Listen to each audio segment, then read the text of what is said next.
Here we have Dakota. Dakota Sue has got 10 puppies in there. Maybe. 9 or 10 anyway. We're waiting for her to have puppies today, December 3rd. This is Angel, who already has killer cute puppies.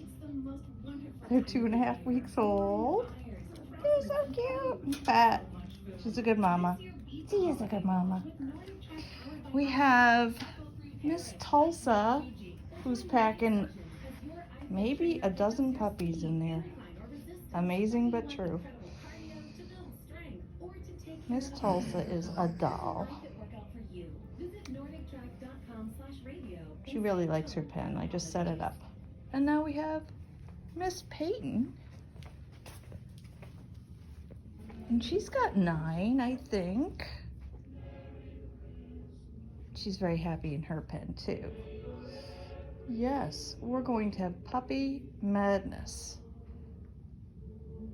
And as soon as Angel's done with hers, I'm bringing Autumn in because she has puppies growing in her too. We're just wild and crazy at Old Squaw Kennels. Hey, pretty girl. So here we go, puppy madness.